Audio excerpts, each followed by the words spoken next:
वो एकादशी नहीं, एकादशी विचार है, शास्त्र विचार के लिए चलना पड़ेगा ना अपने आप को हिसाब कर लेंगे। बहुत मुश्किल है लोगों को समझाना ना, नहीं मानते। समझाने तो इसलिए स्वीकृति नहीं है, कहाँ से समझेंगे? स्वीकृति नहीं है इसलिए। स्वीकृति नहीं है तो कहाँ समझ पाएंगे?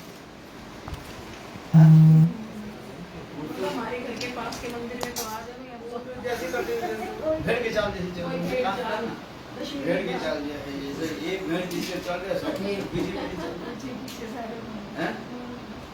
आज भेड़ की चाल होती है। शास्त्र विचार को लेना, शास्त्र विचार नहीं करके तो अपने भेड़ की चाल से कोई फल मिलता है। और जगह में तो बहुत जगह में कोई एकादशी के दिन कोई चना खा लेते हैं, कोई और कुछ खा लेते हैं। धनिया टमाटर कॉलीफ्लावर भी लेते हैं, गाजर भी विचार होता है शास्त्र विचार लेकर जाना। स्पिरिचुअल लाइफ मतलब क्या है? शास्त्र विचार। शास्त्र विचार लोग करते नहीं तो क्या? शास्त्र विचार जब तक नहीं करे भक्ति थोड़ी हो जाता है। और पालन करने से कुछ फर्क नहीं होता है। इसलिए कह रहे गुरु वैष्णव के विचार को ग्रहण करें।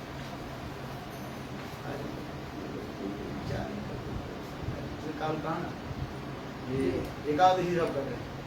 अरे कौन सा एकादशी करना है? जब महादादी से एकादशी शुरू करना है,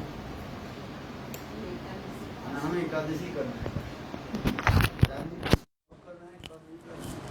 तो शास्त्र में जो 8 महादादी लिखा है, उसमें तो लिखा है ये महादशी जो पालन नहीं करता है उसको इंद्र की जितने राज कितना 12 इंद्र की राजत्व उनको नरक में जाना पड़ता है। शास्त्र भी लिखा है।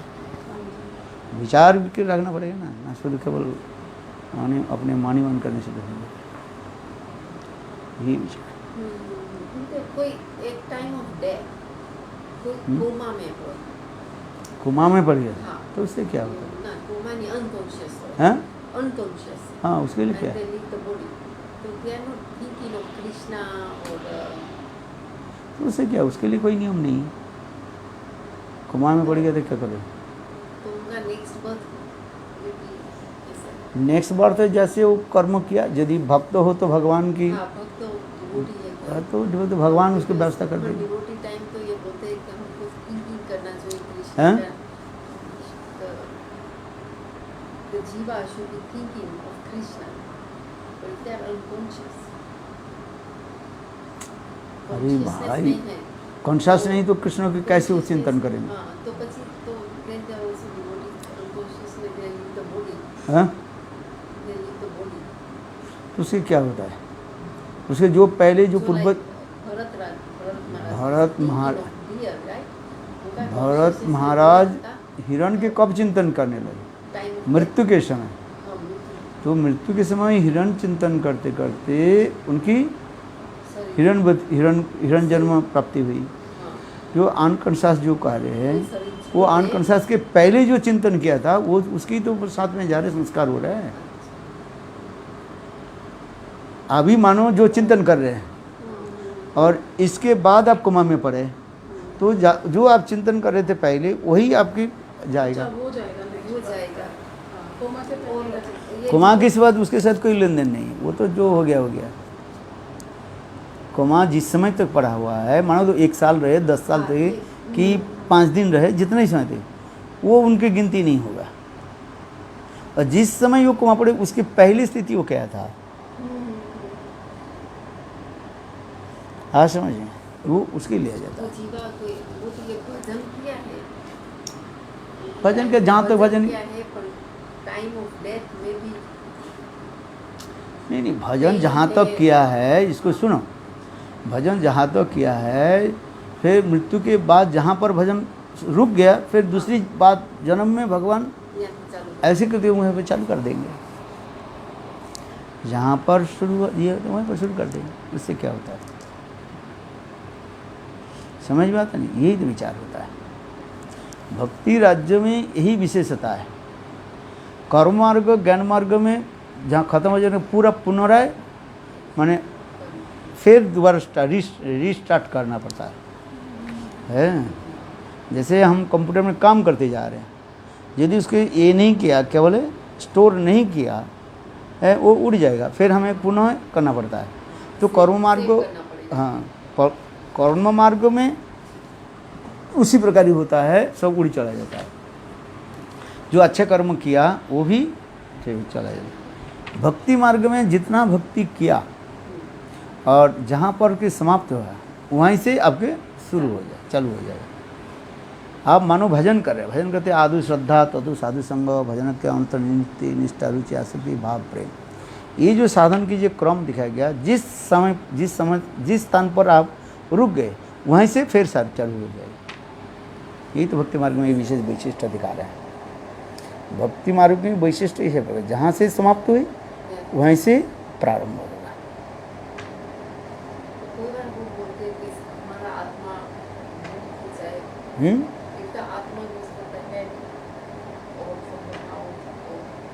वो आत्मा निकलने की एक स्थान होता है, किसके जैसे कहा जाता है, ये जैसे जैसे लोग होते हैं, जैसे पापी लोग होता है, उनके आत्मा नीचे से माने गुज्जरदार से चला जाता है, निकालता है वो लोग उसमें चले जाते हैं, वो नरक आदि के बाद लोअर डाउन में चला जाता है। वो जिनके आत्मा मुख से व आँख से व तालु होकर जाते हैं, वो ऊंचा लुक तो प्राप्त करते हैं। इसलिए तो ज्ञानी लोग जो है व जोगी लोग जो है वो इस प्रकार के द्वारा, क्या बोले इसको, अष्टांग मार्ग आदि के द्वारा, बा उसको क्या बोलते हैं, जोगी के जो करते हैं, माने ये पद्धति के कुंडली योग, कुंडलिनी योग के आगे के द्वारा वो आत्मा के ब्रह्म तालु से भेद करना चाहते हैं। तो ब्रह्म तालु से भेद करके कहाँ जाएगा, ब्रह्मलोक तक जाएगा, इससे तो आगे नहीं जाएगा। और ब्रह्मलोक में जाने से क्या, फिर यहाँ पर आ ब्रह्म भुवनालोक का पुनानुवर्ति सोर्जुन, भगवान कहते हैं सत्यलोक भी चले, ब्रह्मलोक बने सत्यलोक, सत्यलोक भी पहुँच जाए, फिर उनके संसार में आना पड़ता है। इससे फायदा कुछ नहीं होता है। भक्त के लिए क्या है, भक्त की आत्मा कहीं से निकले उससे कोई फर्क नहीं पड़ता है। भक्त की जो आत्मा जो है, आँख से निकले, नाक से निकले, ब्रह्मतल के पीछे से निकले, कहीं भी है, उससे कोई फर्क नहीं पड़ता उसको। क्योंकि भक्ति राज्य जो है ये सबसे क्या है, संपूर्ण जो है वो अलग है। और कोई वैष्णव अपराध किया है तो भी, वैष्णव अपराध किया तो उसके तो वो तो निज गति हो जाता है, फिर वो भक्ति तो नष्ट हो जाती है उसको। वैष्णव अपराध करने पर भक्ति तो नष्ट हो जाती है। हाँ सुनिए, वैसे वैष्णव अपराध क्यों करना, वैष्णव की निंदा ही मत करो। वैष्णव अपराध में पहले क्या था, सतांग निंदा, साधु की निंदा करना, निंदा मत करो, है बस दूर रहो उससे। हाँ सुनिए, दुष्ट व्यक्ति से दूर रहना चाहिए, छल कपट व्यक्ति से दूर रहो, बस उससे हमें क्या लेना। निंदा भी करना नहीं, प्रशंसा की न निंदती न प्रशंसती, निंदा भी करना नहीं है, प्रशंसा नहीं करना, उससे दूर रहो, हो गया। तो तुम्हारे हाथ क्या जाता है। मतलब सुबह आपने बताया कथा में कि हमारे जो सुखदेव गोस्वामी पाद हैं, ये पहले ब्रह्मज्ञानी थे। पहले ब्रह्मज्ञानी नहीं थे, कहा वो ब्रह्म ज्ञान के लिए वो प्रयास कर रहे थे। अच्छा, ज्ञानी थे नहीं बोला, अच्छा अच्छा, तो वो प्रयास कर रहे थे। वो कह रहे हैं परिनिष्ठितो ब्रह्मणो उसमें, मैं ब्रह्म ज्ञान के लिए मैं जा रहा था। सुखदेव से जीवन के मातृगृह जन्म लेकर ब्रह्म के ध्यान करते जा रहे थे आज में, फिर वहीं से वो उनको लौट करके लेकर गया। किंतु उन्होंने तो वो कथा अमर कथा श्रवण भागवतम श्रवण किया था शिव जी से।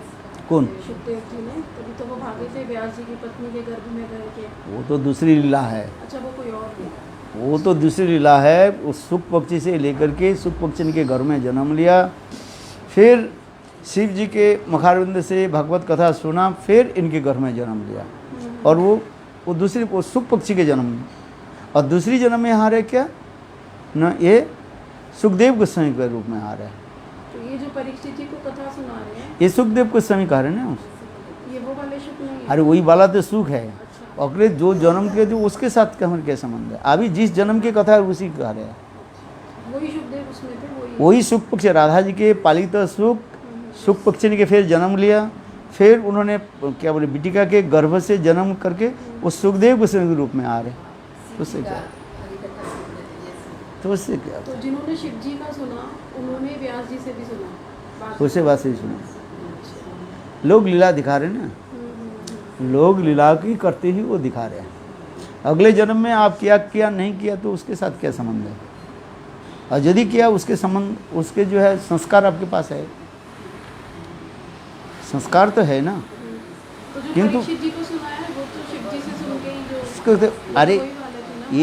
ये लोग तो मुक्त पुरुष है, ये तो केवल जीवों की शिक्षा देने के लीला कर रहे हैं मात्र जी, है।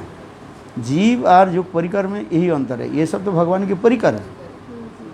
तो ये इनके केवल लोगों की लोकवत्तु लीला केवल मनुष्य के भांति लीला करने के लिए दिखा रहे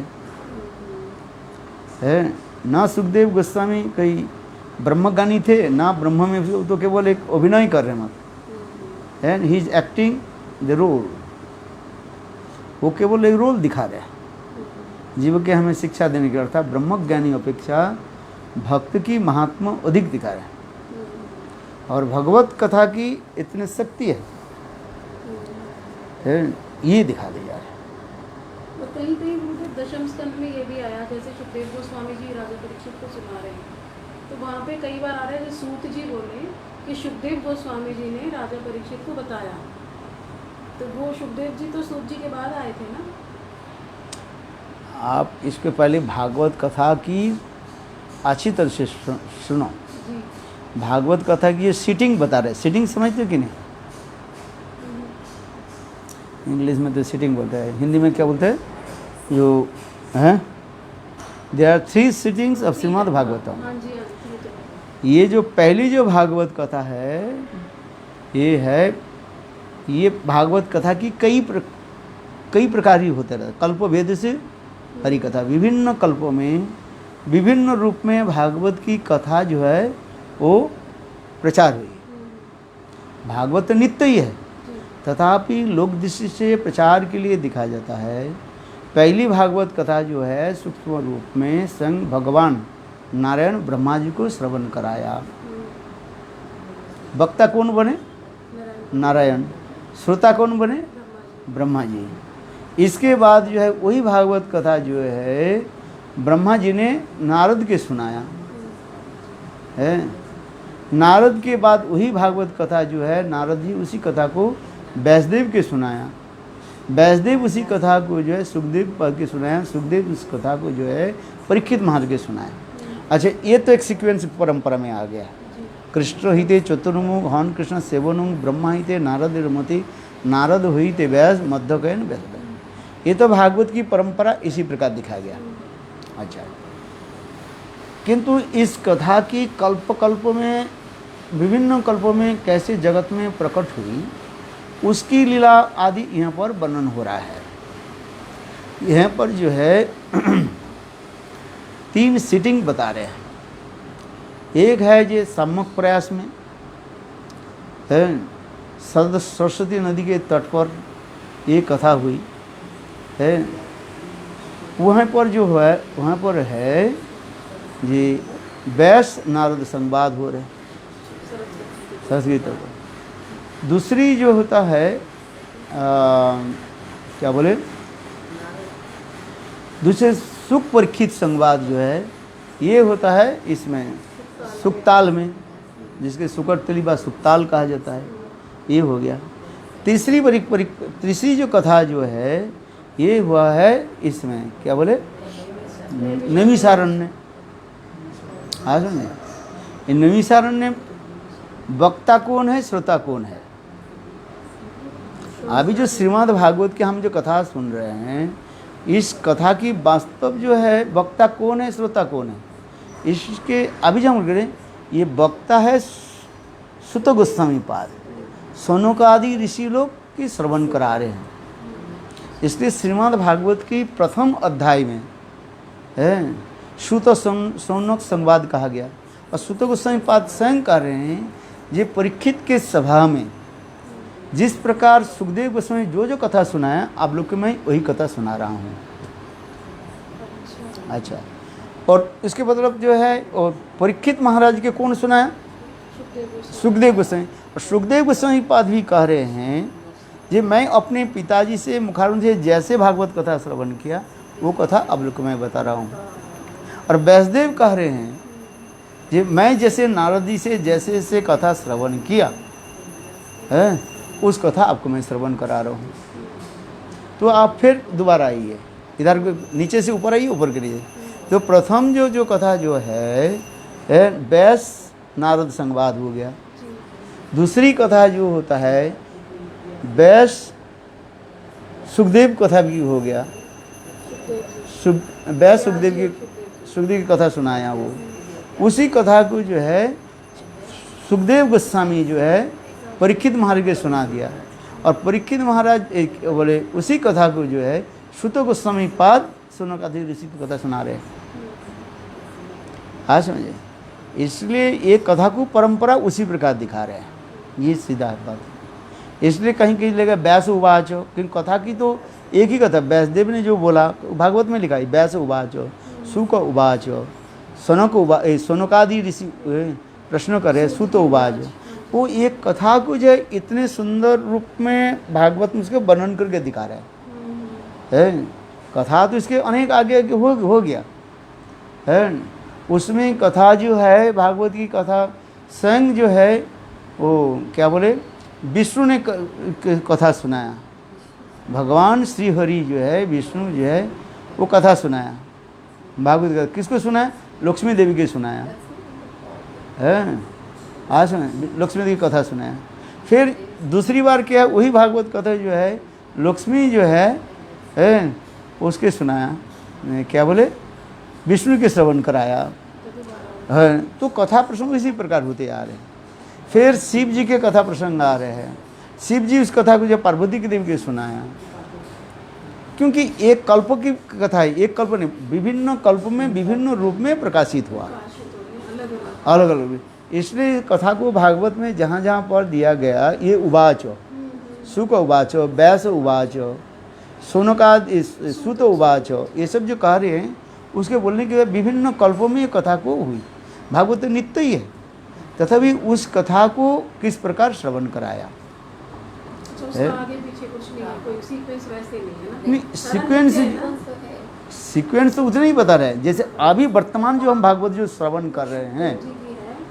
गुड बेटा, वर्तमान तो मतलब पिछली सारी बता रहे हैं ना आप। अभी वर्तमान जो हम भागवत कथा सुन रहे हैं ये भागवत कथा कौन किसको श्रवण करा रहे हैं? सुखदेव गोस्वामी राजा परीक्षित को ना। अच्छा, ये कथा सोनकादि ऋषि के निकट सुत गोस्वामी पाद बोल रहे हैं।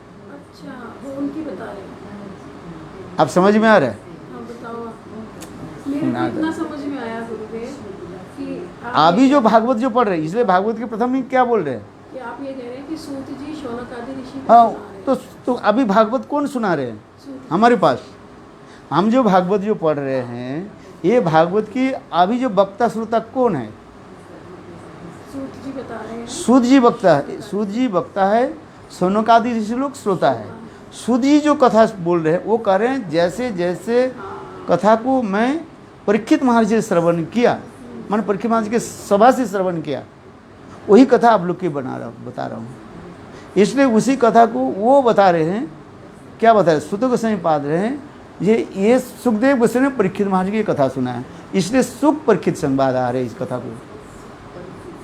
आप भागवत की इसमें देखो पहले ये, इसलिए जो है तो उसमें वो प्रश्न 6 प्रश्न पूछा था। कौन? सोनकादि ऋषि लोग 6 प्रश्न पूछा था और सुत गोस्वामी 6 प्रश्न के उत्तर सारे भागवत में वही देते जा रहे हैं। वो कथा कैसे बोला? जैसे वो बोला था। जैसे कह रहे हैं जैसे अभी आप मानो अभी इतना बोलिए, आप जो है भागवत का किसको सुना? अपने बेटा के सुना रहे हो मान लो है। आप ये कथा कहाँ से सुनी? मानो आप सुना अच्छा मेरे से सुन लिया, चलो मुझसे सुना है। तो मैं कहाँ से सुना? मैं अपने गुरुदेव से सुना। किंतु कथा प्रसंग जब मैं बोलते जाए तो मैं तो गुरुदेव के नाम के लिए कहूँगा। आप भी जो कहेंगे जो इस कथा जो है वो बोला था, इसलिए उनके नाम आ रहे हैं ऐसे। इसलिए भागवत की जो कथा जो हम जो सब, इसलिए सुत एक क्या बोलते हैं, सुख परीक्षित संवाद बोलते जा रहे हैं उसको। आज में वास्तव ये कथा जो है सुख परीक्षित संवाद, सोनकादि ऋषि सुत गोस्वामी जो कथा जो बोल रहे हैं, इस कथा को कहाँ से मैं सुना ना, सुख परीक्षित महाराज के, परीक्षित महाराज की सभा में, परीक्षित महाराज की सभा में क्या बोले सुखदेव गोस्वामी जो कथा बोला उसी आपको मैं सुना रहा हूँ। हो गया ना, आप मुझसे सुन करके अपने बेटा के बोल रहे हो, बस सीधी बात। क्योंकि जब बोलोगे तो मेरा नाम ही लोगे, जब इससे जो है वो मुझे एक कथा सुनाया था, बेटा तुमको मैं वो कथा सुना रहा हूँ, बस हो गया। तो इसमें सूत जी केस में ये भी तो बोलते हैं बलदेव जी गए थे और उन्होंने फिर उसका सम्मान नहीं किया। कौन? सूत जी जो आर्य सूत नहीं, वो तो लोमहर्षण सूत, लोमहर्षण उनके पुत्र है ना सूत जी। सूत गोस्वामी के जो है इसके नाम है क्या, उग्र सभा सूत। किसके नाम है? सूत जी का। अभी जो सूत जी जो वक्ता जो बोल रहा है, जिस कथा सोनकादि से ऋषि को सुना रहे हैं, ये इसके नाम है, एक्चुअली इसके नाम है उग्र श्रवा सूत। ये लोमहर्षण पुत्र की पुत्र है। ये उग्र श्रवा ने अत्यंत उत्कंठा के साथ कथा श्रवण करते थे, इसलिए नाम ही रखा गया उग्र श्रवा सूत। उग्र माने अत्यंत उत्कंठित होकर के कथा को सुनते हैं। कथा तो सभी सुनते हैं, वो भी सुन रहे, ये भी सुन रहे, आप भी सुन रहे, किंतु सुनने में अलग अलग भावना रखते हैं। कोई उत्कंठा के साथ सुन कर रहे हैं, कोई साधारण रूप में सुन रहे हैं, कोई इस कान से सुन रहे, इस कान से निकाल दे रहे। श्रोता तो अनेक प्रकार होता है।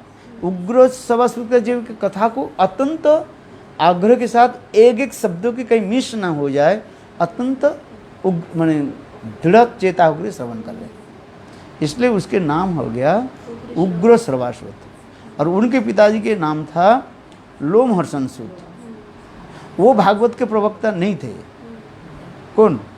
इनके पिताजी लोमहर्षण। लोमहर्षण जो है भागवत के प्रवक्ता नहीं थे, वो पुराण के प्रवक्ता थे। हर्षण जी, ये पुराण की कथा जो है, उसमें पुराण करे भागवत पुराण भी आ जाए, किंतु भागवत के छोड़ करके और पुराणों कथा वो बोलते थे। है तो उसी सभा में ये आ गया, क्या बोले, बलदेव प्रभु आ गया। बलदेव प्रभु आ गए तो उनको सम्मान नहीं किया। कौन सम्मान नहीं किया? लोमहर्षण। लोमहर्षण इसलिए कहा जाता है, वो कथा बोलते, इतने आवश्यक कथा बोलते थे, उनके ये लोम को जो है खड़े हो जाते, इसलिए उनके नाम ही हो गया लोमहर्षण। लोमहर्षण कहा जाता है। इतने जो है उनकी ये एक है रोम खड़े क्या बोलते हैं, रोंगेटे खड़े हुए जाते, रोंगेटे खड़े हुए जाते, हिंदी में बोलते हैं ना, है इतने वो हो गए थे।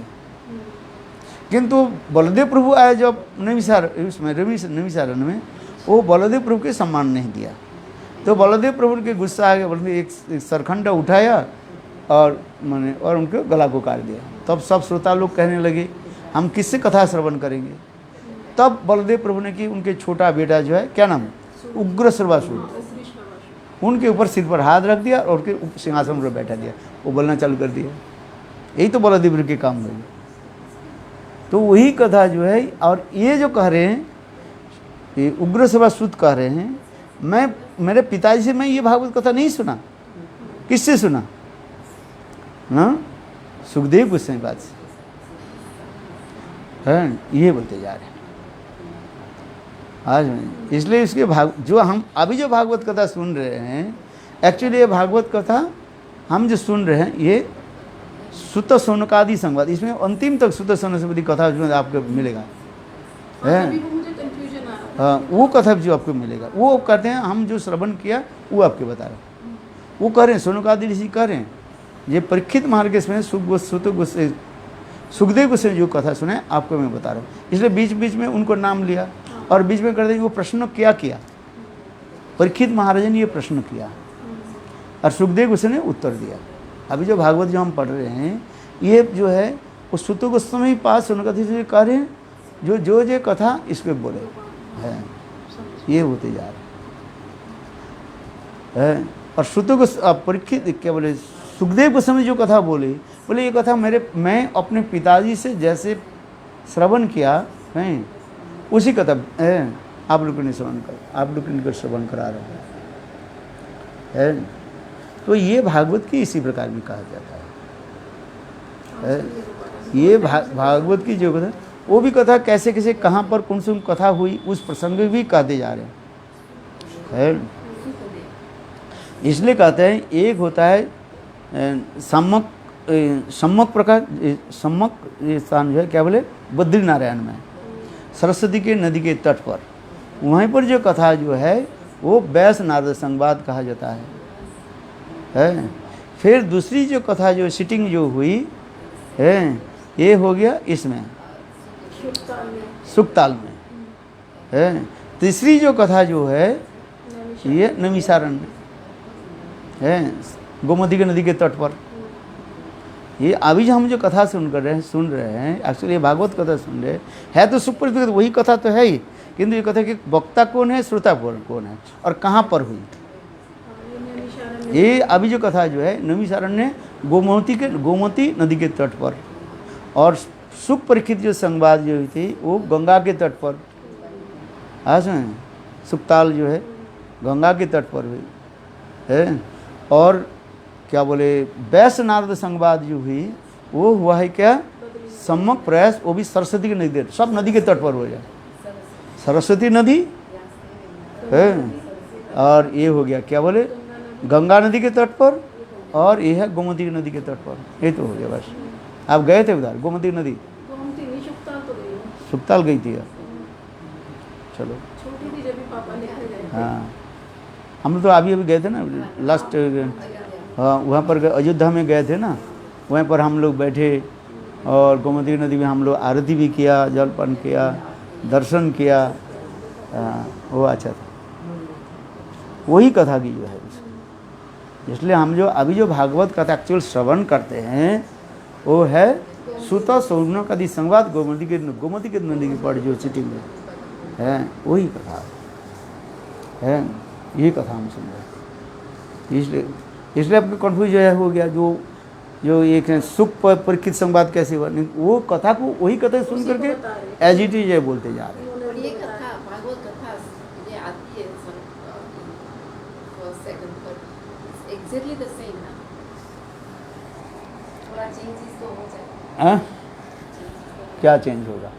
एग्जैक्टली द सेम है कथा तो उसी एक ही है, कोई वक्ता के बोलने के कोई कहीं का जो है ये होता है, वक्ता की बोलने के और कोई यदि हो उससे हम बोल नहीं सकते कुछ। जैसे भागवत में जैसे है वही वर्णन होते जा रहे हैं, वो तो उसी के होते जा रहे हैं। किंतु जैसे कथा की मूल कथा की यदि हम मूल कथा की ले जाए, मूल कथा की कथा हो रहा है ये स्वयं नारद क्या बोले भगवान नारायण ने ब्रह्मा जी को जो कथा सुनाया वो था चतुश्लोकी भागवत। हाँ इसलिए चतुश्लोकी भागवत आ रहे हैं उसमें भागवत में चले ऐसे नारायण ने ब्रह्मा जी को कथा सुनाया। एक्चुअली एक कथा वो इसलिए कारण है चतुश्लोकी है, चतुश्लोकी कथा हो जाता है उसमें होता है नारायण और ब्रह्मा की जी की कथा हो रहा है। कोट कर ये कथा की करे जैसे जैसे उनके कथा है वही कथा को कर रहा हूँ। इसलिए फिर चतुश्लोकी भागवत के बाद जो है उसके नारद ऋषि ने फिर उस कथा को जो है व्यासदेव के सुना दिया। वही चतुश्लोकी भागवत और भी इलाबोरेट करके विस्तृत करके बना दिया। फिर उसी कथा के और भी इलाबोरेट करके वो बता रहे हैं क्या बोले व्यासदेव गोस्वामी सुखदेव के सुनाया।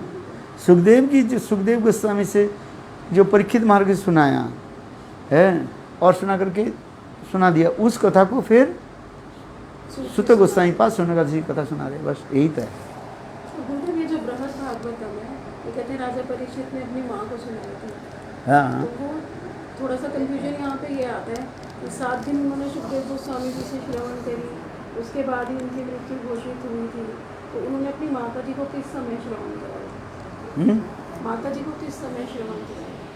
माता जी को बृहद भागवतम जब सुखदेव गोस्वामी, देखो इसमें भी कुछ लोगों के इसी प्रकार कथन है।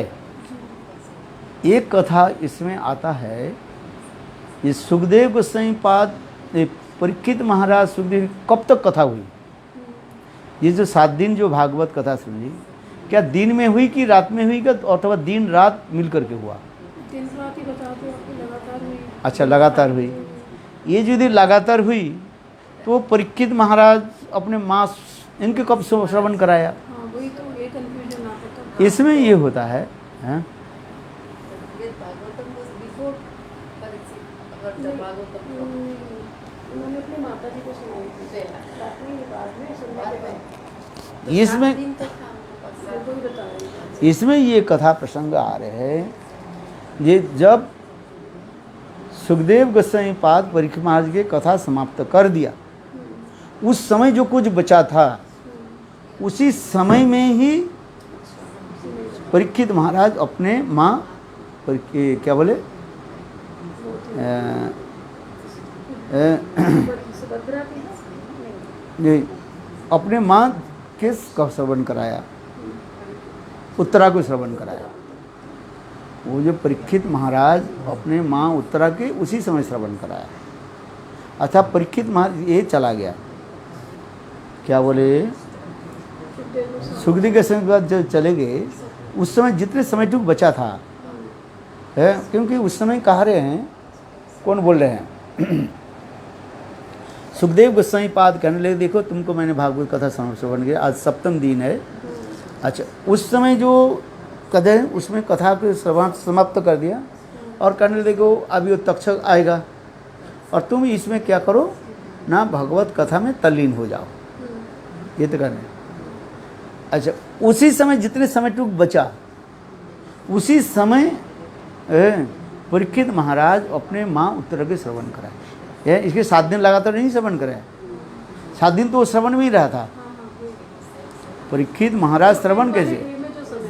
है 7वें दिन में जो समय 7वां दिन में, प्रथम दिन, द्वितीय दिन, तृतीय दिन, चौथे दिन, पंचम, 7वां दिन तक आ गया। 7वें दिन में अंतिम समय में जो उसके मृत्यु के तक्षक आने के पहले जितने समय था है, उतने समय में अपने माँ उत्तरा के कथा सुना, वही बृहद भागवतम में दिखा दिया और उसके सनातन से इलावट करके सारी विस्तृत कर दिया। क्योंकि उसमें ये प्रश्न आ रहे हैं, ये वो बता रहे थे, क्या बोले, माँ उत्तरा कह रही थी, ये देखो परीक्षित बेटा, तुमने तो सारे कथा सुन लिया है, किंतु मैं भी सुना, किंतु मेरा पूरा समझ नहीं आ रहा। तो बेटा हमें किसके साथ तुम कथा सुना दो, इस कथा को जो है साथ तुम मुझे सुना दो है, ये तो कहा। और दूसरी एक प्रश्न पूछा उन्होंने, मैंने कौन? उत्तरा। ये जो लोग जितने ही भगवत धाम में चले जाते हैं, मुक्त होके जाते हैं, क्या एक ही स्थान में प्रवेश करते हैं ना कहाँ जाते हैं वो? तो इसी कथा को जो है परीक्षित महाराज अत्यंत सुख स्वरूप में बता दिया है। कोई वैकुंठ जा रहे हैं, कोई अयोध्या जा रहे हैं, द्वारका जा रहे हैं, मथुरा, सब एक साथ ऊपर से देखते हैं तो सब एक ही स्थान में प्रवेश करें। जैसे एक बड़ा बिल्डिंग है, मानो 100 स्टोरेज बिल्डिंग है और गेट एक ही है, तो आप देखें तो सभी लोग 100 स्टोरेज में जा रहे हैं, किंतु उसमें कितने अपार्टमेंट है, कितने उनकी जो है विभाजन है, आज में। किंतु जब गेट में प्रवेश कर रहे हैं, आप दूर से बैठ कर देखो, जब वो विशाल बिल्डिंग के जो गेट में प्रवेश कर रहे हैं, अब तो दिखाते हैं सभी एक ही जगह में प्रवेश कर रहे हैं, किंतु अंदर में जाकर के क्या अपने अपने, ठीक उसी प्रकार वैकुंठ में तो सब जा रहे हैं, वैकुंठ के बाद ही जो उसमें अनेकों विभाजन है, वैकुंठ ऊपर जा रहे हैं, अयोध्या, द्वारका, मथुरा, ये उसके साथ जा रहे हैं, ये उसने उसी के तरीका को दिखाया गया। इसलिए सनातन गोस्वामी पाद बृहद भागवत ग्रंथ में ये विभाजन करके दिखाया है। 2 स्टोरी के द्वारा वो उपाख्यान के द्वारा बताया, एक नारद ऋषि और दूसरी गोप कुमार की कथा के द्वारा। वो भी बोले कितने समय, थोड़ी समय तक बोले, इसके बाद तो माँ के बोल करके फिर वो शब्द क्या बोले ये हो गया, क्या बोले कथा में वो समाधिस्थ हो गए और समाधिस्थ होकर के अपने आत्मा के जो है भगवत धाम में भेज दिया, वो चले गए। उस टाइम ही चले क्या तक्षक नहीं आया। तक्षक तो बाद में आ रहे, जब समाधिस्थ हो गए, समाधिस्थ हो करके जब आत्म योग से परीक्षित महाराज के गोलोक वृंदावन में पहुंच गए, जो ऊपर के जो शरीर जो दिखाई पड़ता है उस शरीर के ऊपर आकर के तक्षक ने डांसा लोग दृष्टि, किंतु उससे पहले तो सुखदेव क्या बोले, परीक्षित महाराज नित्य गोलोक वृंदावन धाम में चले गए। आज में यही तो कहते, इसकी जो कथा प्रसंग में वो उसी कथा को जो है वो सुना रहे हैं, क्या बोले, जन्मेंजय जैमिनी ऋषि जन्मेंजय के सुना रहे हैं। परीक्षित के पुत्र के नाम जन्मेंजय है। वो जन्मेंजय जो है जब सुना जब उनके पिताजी परीक्षित महाराज के जो है तक्षक डांस दिया, तो उन्होंने क्या कि सर्वयज्ञ शुरू कर दिया। ये सारे सर्पों को मैं यज्ञ में आहुति दे देता हूँ, ध्वंस कर देता हूँ। मेरे पिताजी के तक्षक काटा, तक्षक सहित जितने भी सर्प है सारे सर्पकुल को मैं ध्वंस कर देता हूँ। इसलिए उन्हें बड़े बड़े तत्वज्ञ क्या बोले ऋषि आदि को लेकर के बुलाया, वो सर्वयज्ञ करना शुरू कर दिया। सर्वयज्ञ के सारे सर्पों को जो है मंत्रपुत करके सबके यज्ञ में डालने लगे। तक्षक के जब तक्षक दिखा वो डर गए, मूल तो तक्षक है ना, तक्षक जाकर के क्या कि स्वर्गलोक में चले गए, इंद्र के सिंहासन पर लपट गए। और इधर जो ऋषि लोग तक्षक के नाम लेकर के यज्ञ कर रहे थे, स्वाहा स्वाहा करने लगे, तक्षक नहीं आ रहे हैं, किंतु मंत्र के बल से तो इंद्र समेत सिंहासन, इंद्र समेत और तक्षक आने लगे। तो देवता लोग हाहाकार करने लगे, इंद्र यदि यज्ञ में चले जाए तो फिर सिंहासन खाली हो जाएगा, उससे लोग स्वर्ग लोग आक्रमण कर लेंगे। इसलिए लोग ब्रह्मा जी के निकट प्रार्थना की है। फिर ब्रह्मा जी आकर के तक्षक के जो है ये तक्षक जन्मेंजय के समझाया, ये देखो हिंसा के द्वारा कोई लाभ नहीं होता है।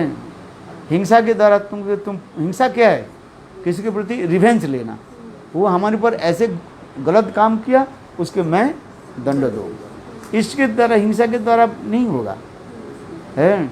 इससे क्षयक्षति होता है, कुछ नहीं होता, लाभ नहीं है। तब उन्होंने बंद कर दिया। फिर उसी समय आकर के जैमिनी ऋषि आकर के व्यासदेव के शिष्य जैमिनी आकर के परीक्षित पुत्र जन्मेंजय के जो है संतना दी है। जैमिनी ऋषि कहने लगे, देखो जन्मेंजय, वास्तव में तुम्हारे पिताजी तो नित्य गोलोक वृंदावन धाम में चले गए और तक्षक उसे केवल ऊपर से काटा मात्र है। और देखो वास्तव में भागवत कथा श्रवण के फल तो नित्य धाम में चले गए, ऊपर से केवल ब्रह्म साप को जो है ग्रहण करने के लिए, लोगों के दिखाने के लिए वो मुर्दहा शरीर के ऊपर सांप आर के काटा है। परीक्षित के तो मुर्दहा शरीर पड़ा हुआ था, बाकी तो वो अपने चले गए, वो समाधिस्थ होकर गए, सोचा वो जिंदा है, किंतु जिंदा नहीं था। वो कौन, परीक्षित। और वो क्या बोले, वो तक्षक आकर के उसमें डांटा, उसमें थे ही नहीं, उसके शरीर पड़ा हुआ था है। जैसे सांप जैसे अपने केचुले के छोड़ करके बाहर निकल आते हैं, उसी प्रकार परीक्षित महाराज के आत्मा उनके शरीर से निकल करके गोलोक वृंदावन में चली गई है। आज में कोई सांप के केचुले के ऊपर यदि मारे, सांप मर जाता है क्या, सांप तो चले गए उसके ऊपर। ठीक उसी प्रकार ही कह रहे हैं, इसलिए कहते हैं ये जन्मेंजय है, तुम ये हिंसा के द्वारा मत करो है। जो ब्रह्मा जी जो कहा ये बात सत्य है, तुम एकनिष्ठ होकर के माने चित्त स्थिर करके तुम वही भागवत कथा को श्रवण करो। तो उसी कथा को जो है जैमिनी ऋषि जो है जन्मेंजय जी की कह रहे हैं, मैं व्यासदेव के निकट मेरे गुरु व्यासदेव के निकट मैं जैसे श्रवण किया उस कथा को मैं तुम्हें श्रवण। तो इसलिए क्या कथा क्या हो गया, व्यासदेव नहीं हाँ व्यासदेव के नाम मैंने जो परीक्षित महाराज जी श्रवण किया है। जैमिनी ऋषि कह रहे हैं उस सभा में मैं था, सभा में नहीं सुना, वही कथा आपको सुना रहा हूँ। इसलिए इसमें कथा प्रसंग जो हो रहा है, परीक्षित महाराज अपने माँ उत्तर की जो कथा सुना रहे हैं वो कथा की कथा है जैमिनी जन्मेंजय प्रसंग है। ये बृहद भागवतम में कथा है जैमिनी जन्मेंजय प्रसंग है आ रहे हैं। वो जैमिनी ऋषि वही भागवत कथा सुखदेव गोस्वामी परीक्षित महाराज जो कथा हुई और वही कथा जो है जैमिनी ऋषि जन्मेंजय की वो कथा सुना रहे हैं। ये भागवत बृहद भागवतम में कहा रहे हैं आज में, और कुछ नहीं है कितना सुंदर है ऐसा। उसके ये केवल एक तो वो कथा में उस सनातन गोस्वामी पाद कथा को और भी रोचक करने के लिए उन्होंने 2 स्टोरी बता दी है। एक नारद गोप कुमार की कथा है, नहीं नारद की स्टोरी कहा दिया और एक गोप कुमार की कथा सुनाया। ये 2 कथा है, उसी कथा को सुनाया है। उसमें जो नारद ऋषि की कथा जो है, नारद ऋषि की कथा है क्या न, भगवान जैसे होते हैं भक्त, उस भक्त के तात्पर्य से भगवान अपने स्वरूप का प्रकाश करते रहते हैं। जैसे जैसे भक्त होते हैं भगवान उस भक्त निकट अपने स्वरूप आदि प्रकाश कर देते हैं। और गोप कुमार की कथा यह करें ब्रज की तरफ कैसे हमें जाना है,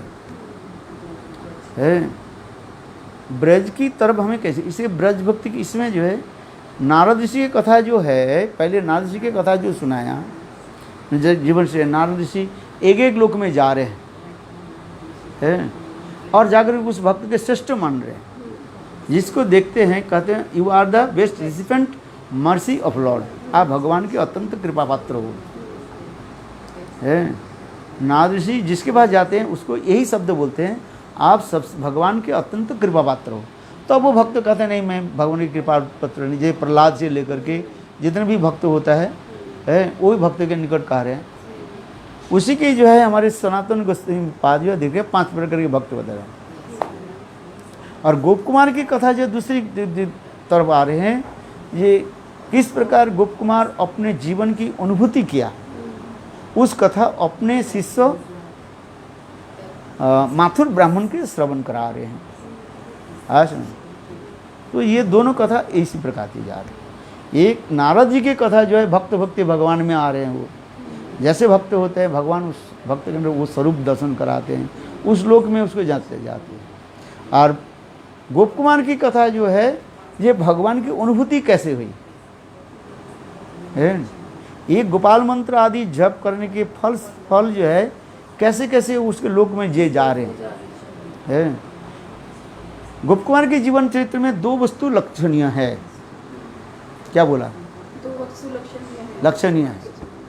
देखने के 2 वस्तु के ऊपर ध्यान देते हैं। गोप कुमार जहाँ जहाँ पर गए हैं किसी वस्तु के ऊपर वो आकृष्ट नहीं हुए, ये उनके गोप कुमार के है। इंद्र तो बने किंतु इंद्र सुख, इंद्र व स्वर्ग कोई सुख के प्रति वो नहीं आकर्षित नहीं है। जगन्नाथपुरी के राजा भी बन गए हैं, यहाँ तक भी पहले वो कहाँ पर राजा बने जानते हो क्या? गोप कुमार की जो कथा जो है, कथा सुनाते हो आप लोग, सुनते नहीं, भूल जाते हो ना। गोप कुमार की कथा जो है, गोप कुमार पहले जो है वो गुरु से दीक्षा मंत्र लेने के बाद गुरु तो अंतर्ध्यान हो गए जयंत, फिर उन्होंने कहाँ चले गए, फिर इसमें आ गया क्या बोले इलाहाबाद में है, इलाहाबाद में जो है वो प्रयाग में ब्राह्मण के देखा कैसे सुंदर जो है शालग्राम शिला कर रहे हैं। ब्राह्मण ने कहा देखो मैं भगवान की कृपा पात्र हूँ, भगवान की कहाँ सेवा की, सेवा देखना है तो उसमें चले जाओ। क्या बोले अनंत पद्मनाभ में राजा को सेवा देखा, राजा कैसे भगवान की सेवा कर, फिर अनंत पद्मनाभ के राजा बन गए वहीं पर, अनंत पद्मनाभ की सेवा आदि करने लगे। फिर वहीं से चले गोप कुमार जगन्नाथपुरी में गए, जगन्नाथपुरी राजा भी बन गए, जगन्नाथ जी की सेवा किया, उससे मुग्ध नहीं हुए। फिर वो चले स्वर्गलोक में चले गए, इंद्र बन गया उपेंद्र के रूप में है, इंद्र बन गए किंतु स्वर्ग सुख में वो महित नहीं हुए। फिर उसके चले गए ब्रह्म आदि लोग, आगे लोग चलते रहे हैं। गोप कुमार के जीवन में चरित्र यही कहते जाए, जहाँ जहाँ पर गए वो कभी आकर्षित नहीं। है ना। जब तक वो गोलोक वृंदावन नहीं पहुंच रहे हैं तब उसके चित्त की स्थिर नहीं रह रहा है, सब में वो उसके मन अच्छा नहीं लग रहा है। जब गोलोक वृंदावन पहुंच गए तब उनका आनंद हो रहा है, ये दिखा रहे हैं। एक गोप कुमार के चरित्र एक एक विशेष वैशिष्ट दिखा रहे हैं। दूसरी गोप कुमार के चरित्र में ये दिखा रहे हैं, गोप कुमार जहाँ जहाँ पर गए अपने एक स्वरूप में ही रहे, वही गोप बालक के रूप में ही वो रहे, ऐसे समझे, उनका स्वरूप नहीं बदला, क्योंकि उनके गुरु ने कहा दिया। जगन्नाथपुरी में जब वो कहने लगे, गुरु के विरह में तड़प रहे थे, तो उसके गुरु के प्रणाम करके गुरु ने उनको आशीर्वाद देते हुए कहते तुम यही तुम्हारे स्वरूप है, इसमें तुम रहोगे, है। उसके नाम ही रख दिया, स्वरूप रख दिया। गोप कुमार के सिद्ध रूप के नाम ही स्वरूप रख दिया, वो एक ही स्वरूप में रहे। और जहाँ इंद्र बने, किंतु इंद्र की जो राजमुकुट धारण वो नहीं किया, और सदा सदा गोप वेश में ही रहे। आज हाथ में एक बंसी रखा और सामान्य जो वस्त्र धारण किया, बिल्कुल गोपाल के भांति रहा, जो वेश में रहे। कहीं वो राजवेश व भोग सुख में वो धारण एक नहीं किया। ये गुप्त कुमार की ये दिखा रहे हैं, इसलिए उसके नाम ही रखे दिया, स्वरूप रखा गया, जो अपने स्वरूप में स्थित हो जाता है। गुप्त कुमार के यही विशेष दिखा रहे हैं। यहाँ तो कि ब्रह्मा भी बन गए, चतुर्मुख उन्होंने धारण नहीं किया। जीव जब ब्रह्म पद के धारण पद करते वो चतुर्मुख ले जाता है, किंतु गोप कुमार की जीवन की चरित्र दिखा रहे हैं, ब्रह्म पद के प्राप्त करते हुए चतुर्मुख नहीं हुआ उसको, ना कोई अलंकार वस्त्र धारण किया, वो सदा सर्वदा वही गोप रूप में ही रहा है। ये सब दिखाते यार। यहाँ तो भी वैकुंठ में पहुँच गए, वही गोप वेश में ही रहा, क्योंकि नाम ही स्वरूप है, सिद्ध स्वरूप में वो रहने लगे। रामलोक में गए, वही उसी प्रकार गोप वेश में ही रहे, हाथ में बंसी और बस साधारण कपड़े पहने गोप वेश में रहने लगे। देखो जहाँ जहाँ पर गए गोप कुमार, कोई भोग विलास के द्वारा उसके आगे ठीक है, जितना मिल जाते तो अपने को लेते, किंतु वो साधारण रूप में रहने लगे। गोलोक वृंदावन में जब पहुँचे तब उनकी कृष्ण के साथ मिलन, और फिर आगे जा कर के अपने स्वभावोचित, समझ में आ रहा है, स्वभावोचित अपने स्वभाव के अनुसार कृष्ण के साथ गोचारण करने के चल पड़े। तो उसी समय राधा रानी उनको बुलाया, देखो आज तुम कृष्ण के साथ गोचारण के लिए मत जाओ, जाओ जनशर्मा अनजानी माथुर ब्राह्मण के तुम लेकर के आओ। फिर वो गोप कुमार क्या कहते, देखो गोलोक वृंदावन धाम से फिर वही केसी घाट में आ गए, केसी घाट में आ गए है।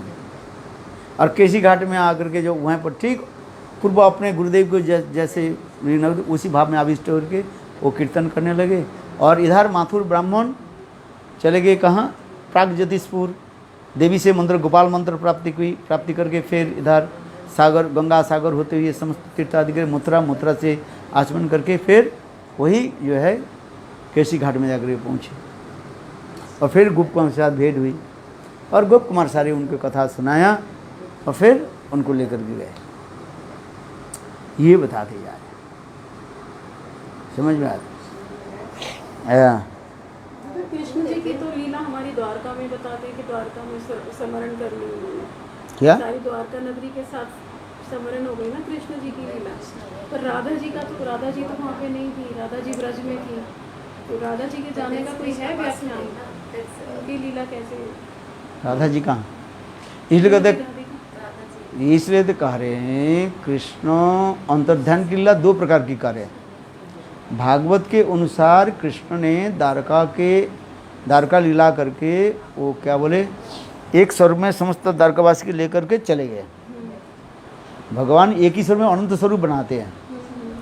द्वारका भागवत के अनुसार द्वारका लीला के बाद जो है, जो क्या बोले इसके लीला हो रहा है, क्या बोले जो ऋषि के अभिशाप से जो हो गया ना, क्या बोले मौसल लीला आदि होगा। मौसल लीला आदि के बाद तो कृष्ण अंतर्ध्यान हो गए। है वो जो इधर पर गए तो उसको सब तीर मारा, जो सब कथा जो है ये सब लोग लीला है। किंतु दूसरी एक लीला जो है बताते जा रहे हैं, कृष्ण एक स्वरूप में फिर इधर आ गए, मथुरा है। मथुरा में आकर के दंतवक्र के मारा, शिशुपाल के भाई दंतवक्र के मार करके जमुना पार करके कृष्ण वृंदावन में आ गए। अब वृंदावन में आकर के ब्रजवासियों की जो है सांत्वना प्रदान की, उनके साथ और गोपियों के साथ रास विहार आदि करके कुछ समय के बाद कृष्ण समस्त वृंदावन वासी को लेकर के नित्य धाम में चले गए। यही बताते हैं। ये वाली मैंने श्रवण में दी। हाँ, वृंदावन। श्रवण तो करते हैं, क्योंकि याद रखना पड़ता है ना, याद नहीं रखो तो कैसे होगा। वो भी आपकी कृपा से ही होगा। नहीं वो लिख करना पड़ता है ना। आप तो सुन गए, ये 10 बात छोड़ करके बेचारे बोल गया, जो फिर काल वही कथा सुनाओगे। इसको सुनने के बाद लिखना पड़ता है, क्या हमसे सुन करके गए। आज हम लोग इसलिए तो गुरुदेव के सामने हम नोट बनाते थे, फिर कथा के बाद जाकर के अपने कमरे में जो जो गुरुदेव बोला उसको फिर लिखते थे। आप तो यहाँ पर सुना कहाँ पर है वो तो आपके ऊपर निर्भर करता है, इस कान से सुन रहे उसको निकाल जाए। इसलिए सुनने से काम नहीं होता है, स्मरण से। स्मरण तब होता है आप लिखोगे तो स्मरण होता है।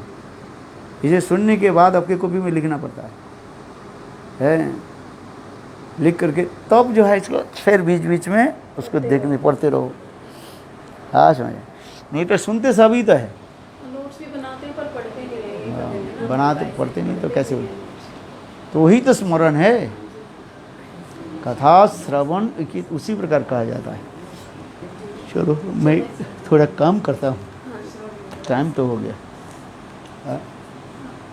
घड़ी कहाँ गया, 12 तो बजा दिया। अभी एक ही मैं सोचा था वृंदावन में आकर के इस किताब को थोड़ा देख लेता हूँ।